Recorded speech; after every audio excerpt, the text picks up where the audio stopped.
அன்பார்ந்த சோதரர்களே, divine shalom ஊழியங்கள் மூலம் உங்களுக்கு தேவ ஆசீர்வாதத்தையும் வாழ்த்துதலையும் நாங்கள் தெரிவித்துக் கொள்கின்றோம்.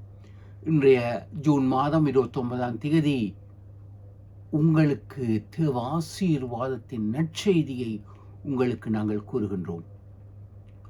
உங்களது ஜெப தேவைகளுக்கும் ஆலோசனைகள் கவுன்சிலிங்குக்கும் நீங்கள் எங்களுடன் தொடர்பு கொள்ள முடியும். இலவசமாக உங்களுக்காக தேவ பணிகள் நாங்கள் ஜெபிக்கவும் ஆலோசனைகளை தரவும் வாஞ்சியுடன் காத்திருக்கிறோம். சப்ஸ்கிரைப் செய்த உங்கள் யாவருக்கும் உமது நன்றி. உங்கள் நண்பர்களுடனும் இக்காணொலியை பகிர்ந்து கொள்ளுங்கள். அன்பானவர்களே, ஒரு விசை ஜெபம் செய்வோம்.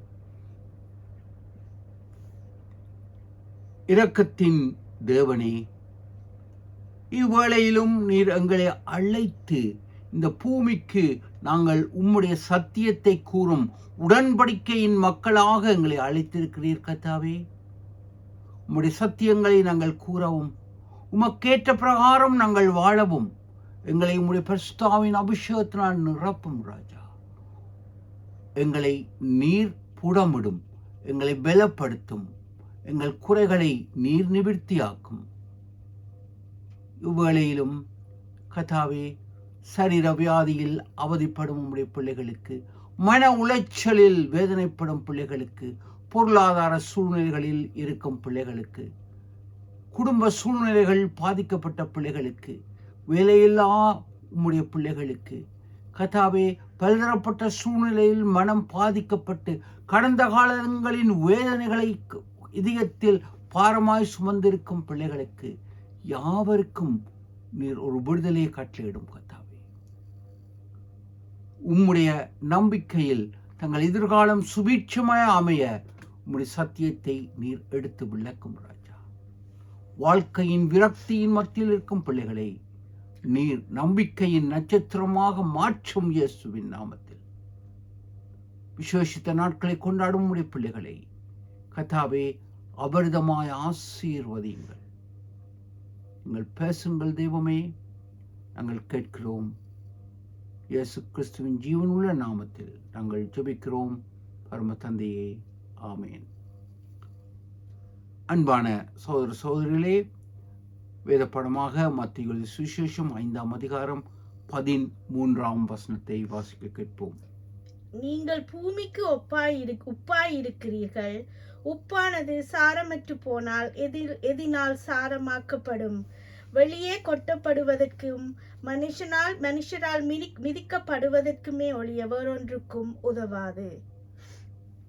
ஆம் அன்பானவர்களே, எம்பெருமான் இயேசு அவர் கூறுகின்றார், நீங்கள் பூமிக்கு உப்பாக இருக்கின்றீர்கள். உப்பானது சாரமற்று போனால் எதனால் சாரமாக்கப்படும்? வெளியே கொட்டப்படுவதற்கும் மனுஷரால் மிதிக்கப்படுவதற்குமே ஒழிய வேறொன்றுக்கும் உதவாது.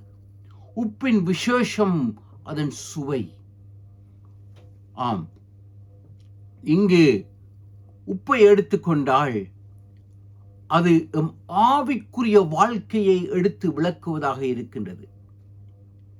அது உணவுப் பொருட்களை பாதுகாக்கின்றது.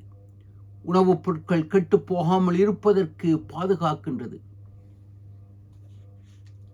இந்த உலகத்தில் நாங்கள் இந்த உலகத்தின் அசுத்தங்கள், அநீதிகள், உலகத்தின் பாவங்கள் அனைத்திலும் இருந்து விடுபடுவதற்கு உப்பு உமக்கு நாம் உப்பை போல இருக்க வேண்டும். எம்பெருமான் இயேசு எதன் தாற்பயத்தில் இதை கூறினார் என்பதை நாங்கள் பார்க்க வேண்டும். நேரடியாக வந்து நீங்கள் உப்பு என்று கூறவில்லை. எதன் அடிப்படையில் கூறினார்? இந்த உலகத்தின் அசுத்தங்கள், அழிவுகள், கிருமிகள் இருந்து நம்மை பாதுகாக்க ஒரு உணவுப் பொருளை உப்பு பாதுகாக்கின்றது. அழிந்து போகாமல், கெட்டு போகாமல் இருப்பதற்கு பாதுகாக்கின்றது. அதே வண்ணம் இந்த உலகத்தின் அசுத்தங்கள், கிருமிகள், பாவம் என்ற கிருமி நம்மை அழித்து போடாதபடிக்கு, மரணம் என்ற அந்த கொடுமையில் இருந்து நாங்கள் விடுபடுவதற்கு உப்பு ஆவிக்குரிய அர்த்தத்தில் உமக்கு அதிகமாக செயல்படுகின்றது. அன்பானவர்களே, எமது அற வாழ்க்கை புனிதமாக இருப்பதற்கும் நாங்கள் இறைவனின் நியாயத்திற்கு தப்பிக்கொள்வதற்கும் உப்பு அவசியமாக இருக்கின்றது. அன்பானவர்களே, இதன் அடிப்படையில் நான் கூறுகின்றேன் என்றால், லேவியராமம் 2ஆம் அதிகாரம் 13ஆம் வசனத்தில் நான் கூறவில்லை, எம்பெருமான் ஆண்டவர் இயேசு கூறிய அடிப்படை என்ன அவர் கூறுகின்றார் என்றால், உன் எல்லா உணவு படையல்களிலும் உப்பை கூட்டு, எல்லா உணவு படையல்களிலும் உப்பை கூட்டு, உன் தேவனுடைய உடன்படிக்கையின் உப்பு உன் உணவு படைப்புகளில் இராதபடிக்கு விட்டு விடாதே, உன் எல்லா உணவு படைப்புகளோடும் உப்பை கூட்டு. ஆம், நம் இலங்கை இந்தியர்கள், மலேசியர்கள் தான் அதிகமாக உப்பை நாங்கள் பிரயோகிக்கின்றோம். உப்பு எமக்கு அதிகம் தேவையாக இருக்கின்றது. இப்படி பார்த்தால் எம்பெருமான் இறைவன் கூட இலங்கை இந்தியரோ என்று சிந்திக்க கூடுகின்றதாக இருக்கின்றது. ஏனெனில் தனக்கு படைக்கும் படைப்புகள் எல்லாவற்றிலும் உப்பை கூட்டு. ஆம், அவர் உப்பை விரும்புகின்றவராக இருக்கின்றார், உப்பை பரிசுத்தப்படுத்துகிறாராக இருக்கின்றார். அன்பானவர்களே, இங்கு இறைவனுக்கு கொடுக்கப்படும் படைப்புகளில் உப்பு அதிகமாக இருக்க வேண்டும். இங்கு உப்பு எதை குறிக்கின்றது? உடன்படிக்கையை விளக்கி கூறுகின்றது. அன்பானவர்களே, உப்பை விட்டு விடாதே. இங்கு இறைவனுக்கு படைக்கப்படும் அந்த உணவு உடன்படிக்கை, இறைவனுக்கும் எனக்கும் இருக்கும் அந்த உடன்படிக்கை, தனிப்பட்ட உடன்படிக்கையை இங்கு லேவியராமம் தெளிவாக உமக்கு விளக்குகின்றது. உடன்படிக்கை, நீங்கள் உலகத்துக்கு உப்பு என்று ஆண்டவர் கூறினார்.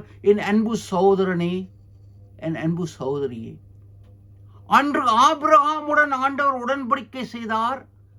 நான் உன்னை ஆசீர்வதிக்கவே ஆசீர்வதிக்கின்றேன், நீ அனைவருக்கும் ஆசீர்வாதமாக இருக்கும்படி. ஆபிரகாம் விசேஷமாக இறைவன் ஆபிரகாமுடன் உடன்படிக்கை செய்கின்றார். அந்த உடன்படிக்கையை தான் இன்று உங்களுடன் செய்கின்றார். நீங்கள் பூமிக்கு உப்பு. ஆம், புதிய ஏற்பாட்டு ஆபிரகாம் சாராளாக நீங்களும் நானும் இருக்கின்றோம். அன்பானவர்களே, நாங்கள் உடன்படிக்கையின் பிள்ளைகளாக இருக்கின்றோம். உலகத்திற்கு ஆசீர்வாதமாக இருப்பதற்கு, இறைவனின் சத்தியத்தை மக்களுக்கு எடுத்து கூறுவதற்கு. ஆம், நாங்கள் புதிய ஏற்பாட்டில் நீங்கள் பூமிக்கு உப்பு என்று கூறும் பொழுது அதன் ஆவிக்குரிய அர்த்தத்தை நாங்கள் புரிந்து கொள்ளவில்லை. அதன் இறையியல் அர்த்தம் லேவியராமத்தில் கூறப்படுகின்றபடி இறைவனின் உணவு படைப்புகளில் அங்கு உடன்படிக்கையில் உப்பை கூட்டு, நீங்களும் நானும் அந்த உப்பாக இருக்கின்றோம். அன்பானவர்களே, உப்பு உணவுப் பொருட்களை பாதுகாக்கின்றது, பரிசுத்தமானது. அதன் வெண்மை பரிசுத்தத்தை நினைவு வெளிப்படுத்திக் கொண்டிருக்கின்றது. அன்பானவர்களே, இன்று நாங்கள் பார்க்கும் பொழுது கடல் தண்ணீரில் உப்பு இருக்கின்றது. அந்த தண்ணீரை எடுத்து நாங்கள் பாத்தி கட்டி அந்த தண்ணீரை ஒரு இடத்தில் தனியாக பிரித்து வைக்கும் பொழுது, சூரியன் அதன் மேல் படும் பொழுது அதன் வெப்பத்தினால் இந்த கடல் தண்ணீர் உப்பாக மாறுகின்றது. இது இயற்கை. இலங்கையில் உப்பளம் என்று இருக்கின்றது. ஆம், அதே வண்ணம் இந்த கடல் தண்ணீரை பிரித்து எடுத்து வைக்கும் பொழுது சூரிய வெப்பத்தினால் உப்பாக மாற்றப்படுகின்றது. உப்பு எத்தனையோ மருந்துகளுக்கு, வியாதிகளுக்கு மருந்தாக இருக்கின்றது. ஆம், அதே வண்ணம் இங்கு நீங்களும் நானும் இறைவனால் பிரித்தெடுக்கப்பட்டவர்கள், வேறு பிரிக்கப்பட்டவர்கள். இது மலாக்கி திகசின் புஸ்தகம் 4ஆம் அதிகாரம் 2ஆம் வசனத்தில் கூறப்படுகின்றது. நீதியின் சூரியன் உங்கள் மேல் உதிக்கும் பொழுது நீங்கள் சந்தோஷப்பட்டு உங்கள் வியாதிகள் எல்லாம் நீங்கும். உப்பு எத்தனையோ வியாதிகளை குணமாக்குகின்றது. அன்பானவர்களே, ஆம், மலாக்கி 4ஆம் அதிகாரம் 2ஆம் வசனம், நீதியின் சூரியன் பிரித்து எடுக்கப்பட்ட உங்கள் மேல் என் மேல் படும் பொழுது அந்த வெப்பம், அந்த பரிசுத்தாவின் அக்கினியின் அபிஷேகம் எங்களை தேவனுடைய உடன்படிக்கையின் உப்பாக மாற்றி உடன்படிக்கையின் புத்திரிகளாக மாற்றுகின்றது.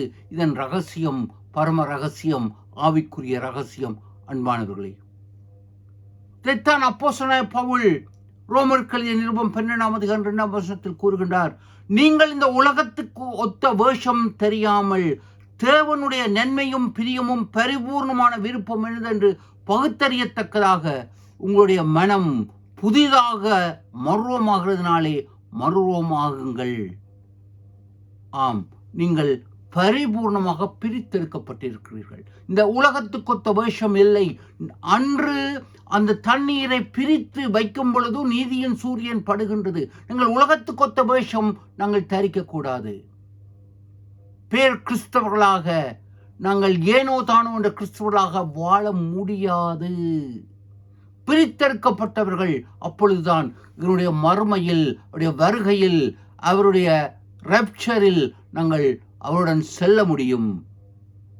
கடலில் எத்தனையோ பெரிய நீர் இருக்கின்றது, பெரிய அளவில். ஆனால் பிரித்தெடுக்கப்பட்ட நீர்தான் உப்பாக மாறுகின்றது. சூரியன் படுவதைப் போல நீங்களும் நானும் எங்களை நாங்கள் பிரித்து ஆண்டவருக்குள் வைராக்கியமாக வாழும் பொழுது நாங்கள் நீதியின் சூரியனினால் நாங்கள் அவருடைய உடன்படிக்கையின் பிள்ளைகளாக அதே ஆபிரகாமாக நாங்கள் மாறுகின்றோம். ஆண்டவருக்குள் ஆண் என்றும் பெண் என்றும் வித்தியாசம் இல்லை. ஆபிரகாமுக்குண்டான அதே ஆசீர்வாதங்கள் இன்று எமக்கும் உங்களுக்கும் இருக்கின்றது.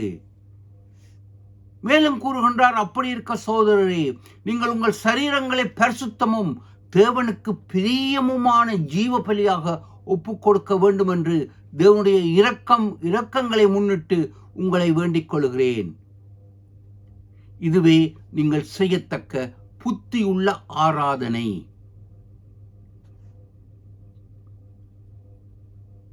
இதுவே நீங்கள் செய்யத்தக்க புத்தியுள்ள ஆராதனை.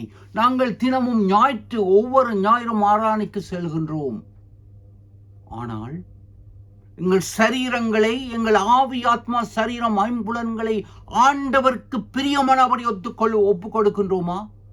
கடமைக்காக, ஒரு சமூக கூட்டு உறவுக்காக ஆலயத்துக்கு செல்கின்றோம், குலசலம் விசாரிக்கின்றோம். ஆவிக்குரிய அர்த்தத்தில் நாங்கள் செல்கின்றோமா?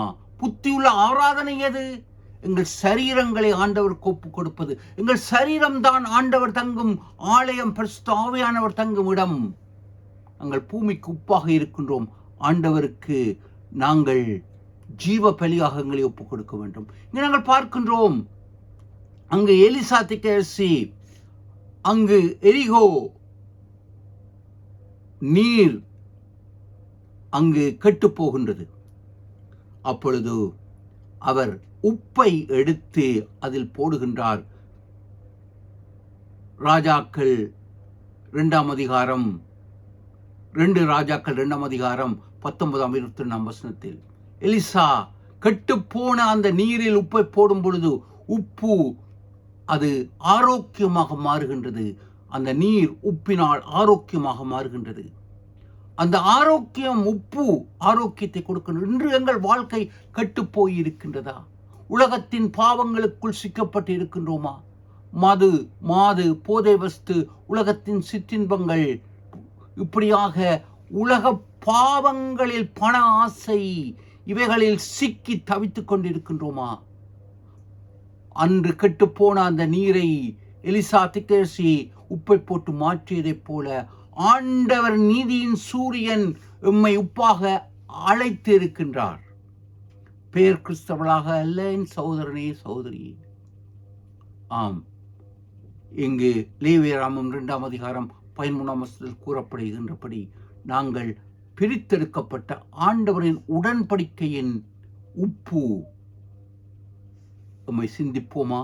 உம்மை பரிசுத்தப்படுத்துவோமா?